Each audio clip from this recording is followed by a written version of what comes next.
Homicides in Amarillo have been connected to domestic violence. We'll take a closer look at the numbers and hear from police officials. A man thought he was going to visit his friend, but he ended up getting beaten and robbed. We've got the latest on that investigation. And a warming trend continues right on through the weekend, but then we pay for it next week. Details in a moment. Live from your local news leader, KAMR Local 4 News at 6 in high definition starts now. An Amarillo man arrested after the death of an infant has now been charged with murder. It is an update to a story we first told you about yesterday. It's what's topping our news tonight at 6. According to court records, Jose Teodoro Flores had the charge of murder added today. He was initially arrested and charged with injury to a child on Monday. That's when the infant, Adrian Flores, was taken to the hospital by ambulance after what police called a medical problem. The baby died yesterday at the hospital.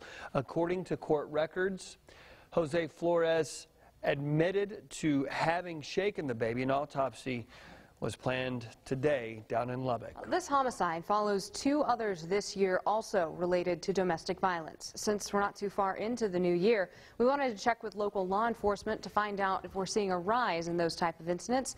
KAMR Local 4's Jordan Chavez joins us now live in the studio with the very latest. Jordan. Jackie, according to officials, the city handles more than 200 domestic violence incidents a month, and over the span of the year, that number is around 2,000. Now, keep in mind, these numbers still don't represent every single incident, only the ones that are reported. Officials say there's not a lot they can do to prevent these incidents from happening. This crime is unlike burglary or theft, where there's multiple steps you can take to assure this doesn't happen. However, there are services aimed at protecting victims of domestic violence. One of those being the Potter County Victims Assistance Department. Find our best advice is we're here to support you, and you know there are ways that we can support you. You don't have to put up with this anymore, and we will be with you while we go through the criminal process. Usually by the time victims contact this department, they're already at their breaking point. This is the time victims decide it's time to take action. The department offers assistance in two different ways. The first one is through a protective order. This is a document designed to keep away someone who incites these incidents. This is also a more civil procedure. The second option is to file a domestic violence case. Kemp tells us the cases they usually cover involve assaults.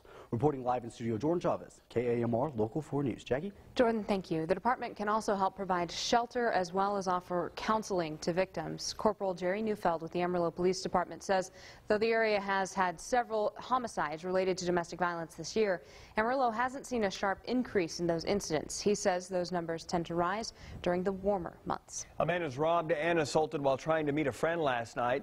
Santiago Hernandez Jr., Brittany Perkins, and Nancy Uritia Molina are in the Potter County Jail and charged with aggravated robbery.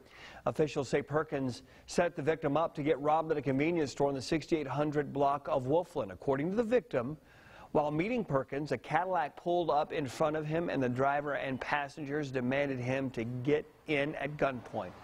They drove to an alley, they beat the victim, took his wallet and shoes, and then left. They buy, they carry, and they shoot. Thousands of women right here in Texas are getting concealed carry license every month. And the ones we spoke with are packing heat for the same reason. I am empowered now to handle things if I need to. Hope I don't need to, but I can if I need to. Lynn Leeson was attacked in the parking lot of a grocery store. She has vowed to make sure that never happens again and wants more women to be proactive when it comes to their own safety. And she's not alone. Tonight at 10, Lethal Women of the High Plains explain why packing heat is becoming more ladylike. A parent is arrested after having to be tased twice by a school liaison officer. Happened last month at Westover Junior High. Police say the parent did not have proper paperwork while trying to register his child in school. He became disruptive and was escorted out. The parent bumped into a liaison officer, then apparently resisted arrest and was tased twice. He has since been charged with resisting arrest, disorderly conduct, and assault. by threat. XL customers, some good news for you. You'll soon see lower monthly bills. We'll have details in just a moment. But first, let's check in on your forecast with Chief Meteorologist John Harris. Hello, John. Hi there, Jackie. Well, today's been a much nicer day than yesterday. We've seen a lot of sunshine across the area, along with a few high-level clouds, temperatures topping out in the 50s. In fact, right now, we're at 53 degrees in downtown. Out at the airport, we have 51. Over by the mall, 50 degrees. Now, looking at our day planner forecast for the rest of this evening, quiet weather at 10 p.m. We're at 41 degrees. In the morning, we'll wake up to a chilly start, 31, but then we're headed to the 60s tomorrow, and you're going to love Valentine's Day, but we truly are living on borrowed time. Next week, much colder weather returns, and something will be falling from the sky. I wonder what that could be. We'll tell you in a moment. Listen back over to Jackie. All right, John, thank you. You bet. Good news for XL Energy customers. Your monthly bill will be cheaper. The company is proposing to lower fuel costs. That'll shave off $7.68 on the average customer's monthly bill. XL officials say because of new transmission lines, customers saw an increase in their rates in the past. Officials say there is a pending proposal to implement a temporary four-month surcharge on bills to help recover some of those costs. Officials say the fuel savings announced today will extend beyond the expiration of their proposed 4-month surcharge. Construction of Borger's new Agrium plant is almost complete. Officials gave a tour of the plant expansion to local leaders today. It'll provide more than 24 jobs and also produce more than 500,000 tons of fertilizer a year. Plant manager Rod Oglesby says the expansion has been a long time coming and will be great for the economy. Some West Texas A&M students will soon be competing overseas. KAMR Local 4's Corey Sima has that story. Next month, the WT Forensics team is heading to Spain for the International Forensics Association tournament. We've been invited before, but never had been able to go. And this year, it all came together where that we've done enough fundraising, and it's really possible. And in fact, we're filling out the entry this week. Students will compete in individual speech events and will even have some time to be tourists. They will come home from this trip a changed person by being taken out of the country and get to see other cultures. Lots of these kids have not been outside the Texas Panhandle. We have a lot of first-generation students that this is opening up opportunities for. Students say this is a great chance for them to experience the European culture as well.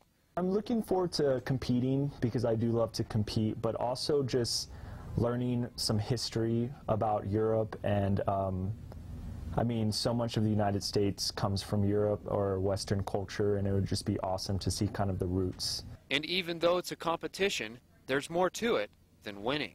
The goal of the students is not to win.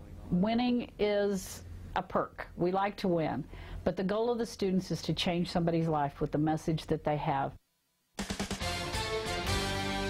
When the students aren't competing, they will have some free time to see the sights. They'll have one free day in Barcelona and one day in London as well. The trip is almost 1 month away, and McKee says they still need some help fundraising. Live in studio, Corey Sima, KAMR Local 4 News. Andy? Pretty nice road trip, Corey. Thank you.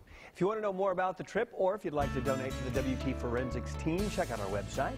That is myhighplains.com. Area Boy Scouts celebrated a major milestone today. Details on their celebration coming up. And local kids are getting a lesson in Black history. How you can get in on that lesson as well. But first, we'll check in with Chief Meteorologist John Harris. And Jackie, thank you very much. Much colder weather headed to the Panhandles. When will it arrive? I'll let you know in a moment.